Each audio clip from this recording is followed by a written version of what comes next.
Hello friends, you are most welcome in physics in easy way. मित्रों, physics in easy वे में आपका बहुत बहुत स्वागत है। आप हमारे वीडियो क्लिप को नियमित रूप से देख रहे होंगे, ऐसा हम उम्मीद करते हैं। तो इस समय हम विद्युत परिपथ तथा किरचॉफ के नियम के चैप्टर में निरंतर हैं और इस चैप्टर में हमने सेलों के संयोजन से संबंधित तथ्यों को देख रहे हैं। सेलों के संयोजन में हम सेलों का श्रेणी क्रम संयोजन, सेलों का समांतर क्रम संयोजन, सेलों का मिश्रित क्रम संयोजन देख चुके हैं और इन तीनों ही स्थितियों में हम ऐसे सेलों को लिए हैं जिनका विद्युत वाहक बल और आंतरिक प्रतिरोध सेम है, बराबर है। जैसे किसी एक सेल का विद्युत वाहक बल E तथा आंतरिक प्रतिरोध R है, तो ऐसे ही अनेक सेलों को हमने श्रेणी क्रम में जोड़ करके देखा है कि कब विद्युत धारा की मान अधिकतम होगी, और ऐसे ही सेलों को हमने समांतर क्रम में भी जोड़ा है तथा मिश्रित क्रम में भी जोड़ा है। आज हम ऐसे सेलों को लेकर के आए हैं जिनका विद्युत वाहक बल एवं आंतरिक प्रतिरोध अलग अलग है। तो आज का हमारा टॉपिक है सेलों का संयोजन जब उनके विद्युत वाहक बल तथा आंतरिक प्रतिरोध अलग अलग हो, भिन्न भिन्न हो। तो ये हमारा टॉपिक रहा और इस टॉपिक से संबंधित हमने ये परिपथ को बना रखा है। इसमें E1 और E2 विद्युत वाहक बल के दो सेल हैं जिनके आंतरिक प्रतिरोध क्रमशः R1 एवं R2 है, और ये दोनों सेल एक दूसरे से श्रेणी क्रम में जुड़े हुए हैं। तो श्रेणी क्रम में जुड़ने से आप जानते हैं कि परिपथ में धारा के मान में कोई परिवर्तन नहीं होता। तो ऐसी स्थिति में हम सेल के विद्युत वाहक बल में क्या परिवर्तन होता है जब उनको श्रेणी क्रम में जोड़ते हैं, सेल की आंतरिक प्रतिरोध में क्या परिवर्तन होता है जब हम उन्हें श्रेणी क्रम में जोड़ते हैं। तो चलिए हम कुछ लिखते हैं कि प्रस्तुत परिपथ में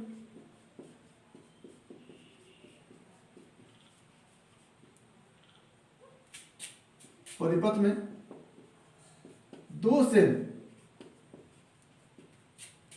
जिनके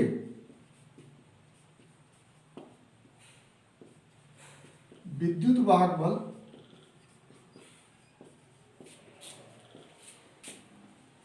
क्रमशः E1 एंड E2 तथा आंतरिक प्रतिरोध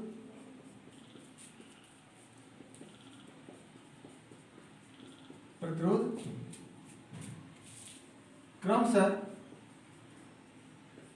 R1 एंड R2 है। श्रेणी क्रम में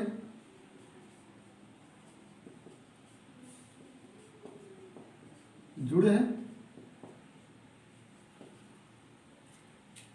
इन सेलों के संयोजन से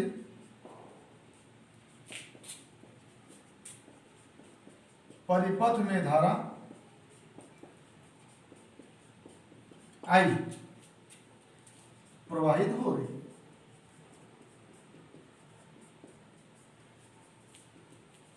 इसको हमने पहले ही बता चुका है कि जब परिपथ में सेल श्रेणी क्रम में होते हैं तो उनके द्वारा जो प्रवाहित धारा होती है वो कांस्टेंट होती है, तो उसको हमने I मान लिया है। अब आगे इन सेलों के कारण बिंदु ए बी एवं सी पर विद्युत विभव क्रमशः वी ए वी बी तथा वी सी है। तो यानी ए पर विद्युत विभव वी ए, यहां पर विद्युत विभव वी ए, यहां पर विद्युत विभव वी बी और यहां पर विद्युत विभव वी सी है। तो बिंदु ए एवं बी के बीच विभव अंतर कितना होगा? यानी ए पर विद्युत विभव वी ए है और बी पर विद्युत विभव वी बी है। तो ए और बी बिंदु के बीच विभव अंतर का मतलब वी ए पर जो विभव है उसमें से वी बी पर जो विभव होगा उसको क्या करेंगे? माइनस कर देंगे।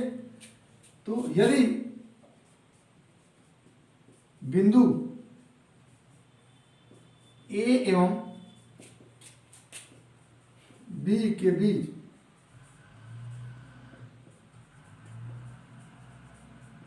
विभवांतर वी ए बी हो तो V A B equal to लिखेंगे वी ए माइनस वी, ये लिख सकते हैं। ए और बी बिंदु के बीच का विभव अंतर क्या होगा? पहले का विभव में से दूसरे के विभव क्या करेंगे? माइनस कर देंगे, तो विभव अंतर मिल जाएगा। इसी प्रकार बिंदु बी एवं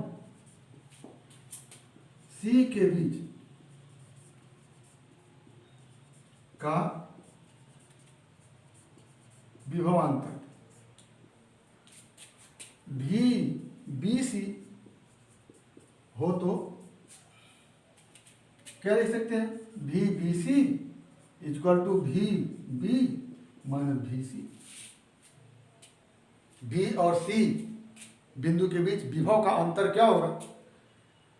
बी पर जितना विभव होगा उसमें से सी पर जितना विभव होगा उसको क्या करेंगे? माइनस कर देंगे। अंतर निकालने के लिए एक में से दूसरे को घटाते हैं, तो ये भी बी सी हो गया। अब यहीं से अगर ए पर विद्युत विभव भी ए है और सी पर विद्युत विभव भी सी है, तो ए और सी के बीच का विभव अंतर क्या होगा? लिखिएगा, बिंदु ए एवं सी के बीच का विभवांतर V C sorry V A C हो तो क्या लिखेंगे? V A C equal to V A minus V. अब यहां से आप लिख सकते हैं वी ए सी बराबर वी ए में से माइनस वी बी एक बार घटा दीजिए और एक बार जोड़ दीजिए। वी ए लिखा और एक बार वी बी जोड़ा, एक बार वी बी घटाया, कोई फर्क नहीं पड़ने वाला। माइनस वी सी कर दीजिए। अब ये हो जाएगा V A minus V B एक साथ plus V B minus V C एक साथ। ये हो गया वी ए सी।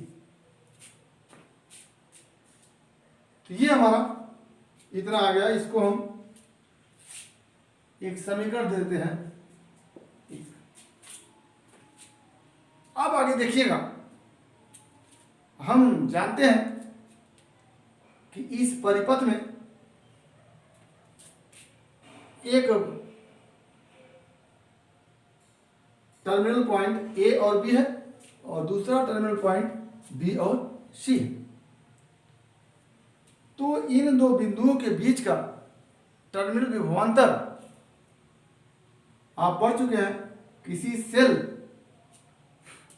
के लिए टर्मिनल विभवांतर क्या होता है, तो उसको आप एक फार्मूले के रूप में जानते हैं कि V equal to E minus I R. ये टर्मिनल विभवांतर होता है। तो लिखेंगे कि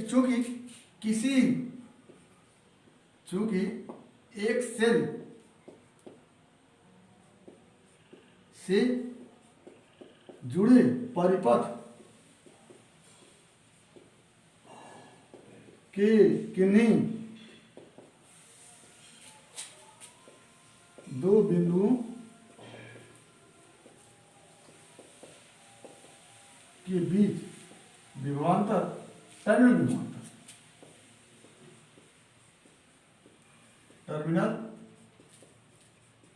विभवांतर V इक्वल टू होता है E माइनस आई आर, ये होता है। तो प्रथम सेल के लिए क्या हो जाएगा, A और B के बीच का टर्मिनल विभवांतर, प्रथम सेल यही है, E1 विद्युत वाहक बल और R1 आंतरिक प्रतिरोध। तो प्रथम सेल के लिए इस A और B बिंदु के बीच का विभवांतर हो जाएगा VAB equal to E1 minus I R1। क्या हो जाएगा, प्रथम सेल के लिए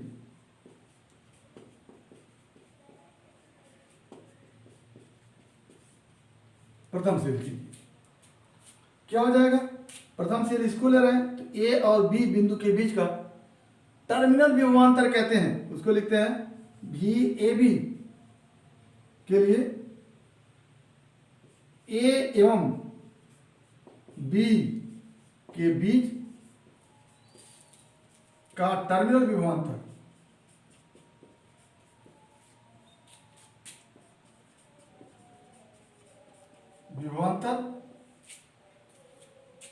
VAB equal to E1 minus I R, ये लिखते हैं। इसी प्रकार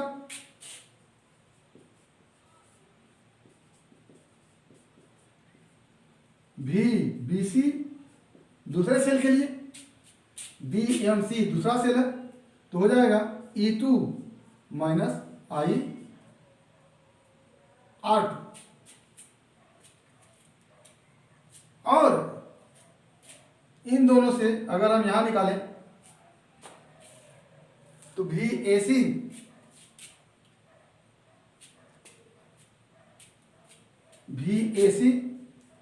equal to VA minus VB plus VB minus VC। यहां समीकरण ए से आप लिख सकते हैं।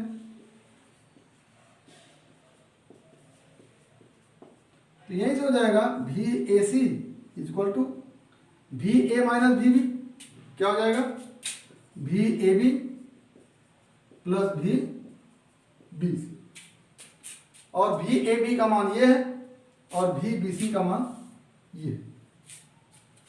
तो समीकरण 2 इसको कर लीजिए आप और समीकरण 3 इसको कर लीजिए। तो समीकरण 2 एवं 3 से क्या बन के आएगा आपके पास,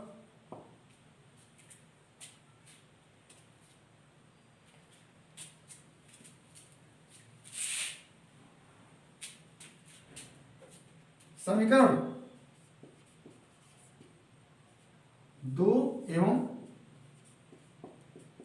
3 से क्या बन के आएगा, VAC equal to VAB E1 minus I R1 plus E2 minus I R।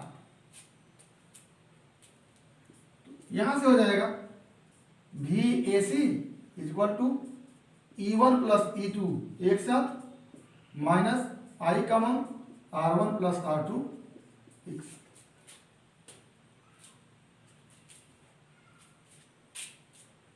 अब यदि ये दोनों सेल जो श्रेणी क्रम में जुड़े हुए हैं उनको एक बॉक्स में बंद कर दिया जाए और उसको एक सेल मान लिया जाए, या कह ले कि दोनों सेल के समतुल्य एक सेल मान लिया जाए जिसका विद्युत वाहक बल E हो और आंतरिक प्रतिरोध R हो और धारा का मान जो यहां पर है I, वही धारा का मान यहां भी होगा। तो ऐसी स्थिति में इस कंबाइंड सेल के लिए ये क्या है, दो सेलों का समतुल्य सेल, ये समतुल्य सेल, दोनों सेल का। तो अब इस समतुल्य सेल के लिए क्या हो जाएगा, भी ए सी, यहां ए और सी है, जब इन दोनों सेल को एक सेल मान लेंगे तो बाहरी बिंदु ए बनेगा और बाहरी बिंदु ए बनेगा और बाहरी बिंदु सी बनेगा। तो बाहरी बिंदु ए और सी बन गया, तो ऐसी स्थिति में भी ए सी इक्वल टू हो जाएगा इस समतुल्य सेल का विद्युत वाहक बल E माइनस धारा I और इस समतुल्य सेल का आंतरिक प्रतिरोध। ये समीकरण 4 कर लीजिए और ये समीकरण 5 कर लीजिए। समीकरण 4 और 5 को यदि हम कंपैरिजन कर दें, तुलना कर दें, तो क्या हो जाएगा, इक्वेशन 4 एंड 5 की तुलना करने पर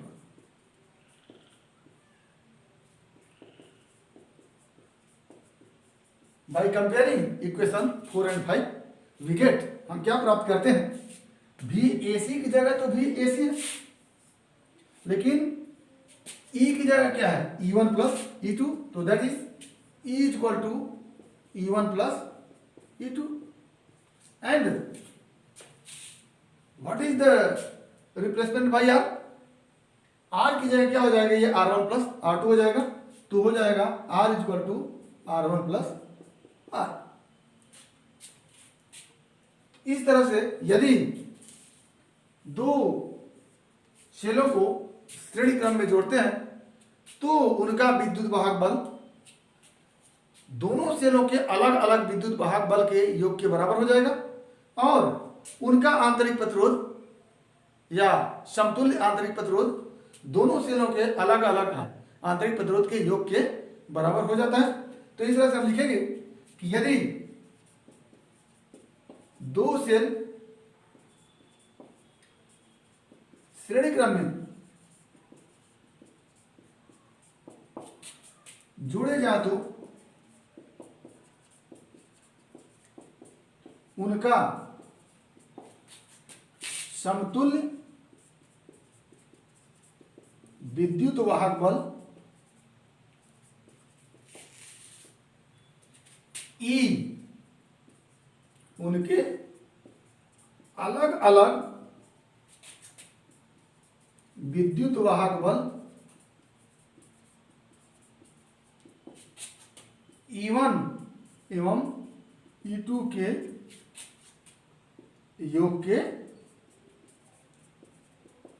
बराबर होता है तथा उनका समतुल्य आंतरिक प्रतिरोध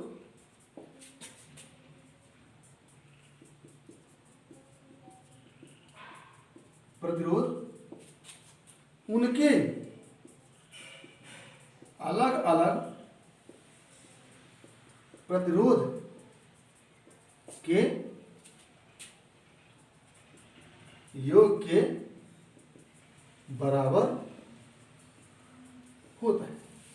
ये हमारा हो गया, यदि सेलों के विद्युत वाहक बल एवं आंतरिक प्रतिरोध अलग अलग हों तो उनका श्रेणी क्रम संयोजन करेंगे तो उनका विद्युत वाहक बल क्या हो जाएगा और उनका आंतरिक प्रतिरोध क्या हो जाएगा। तो आज हमने सेलों का श्रेणी क्रम संयोजन पढ़ा तब जब सेलों के विद्युत वाहक बल एवं आंतरिक प्रतिरोध अलग अलग होते हैं। तो ऐसी स्थिति में उनका समतुल्य विद्युत वाहक बल क्या होता है, E equal to E1 plus E2, और उनका समतुल्य आंतरिक प्रतिरोध R इक्वल टू होता है R1 प्लस R2। तो उम्मीद है कि आपको ये टॉपिक समझ में आया होगा। इसके बावजूद भी अगर किसी प्रकार की कोई समस्या हो तो आप हमारे व्हाट्सएप नंबर के माध्यम से या फिर हमारे यूट्यूब चैनल के कमेंट बॉक्स के माध्यम से आप हमसे अपनी समस्या का समाधान करेंगे। और यदि वीडियो क्लिप पसंद आया हो तो आप लाइक करेंगे, अपने मित्रों के बीच में शेयर करेंगे, ताकि फिजिक्स इन इजी वे के माध्यम से आपके दोस्तों का हित हो सके और साथ से साथ आपका भी हित हो सके। और यदि अब तक आप हमारे यूट्यूब चैनल को सब्सक्राइब नहीं किए हो तो प्लीज़ सब्सक्राइब कर लीजिएगा, ताकि हमारा हर वीडियो क्लिप आप तक पहुंचता रहे और आपके फिजिक्स की मुकम्मल तैयारी होती रहे।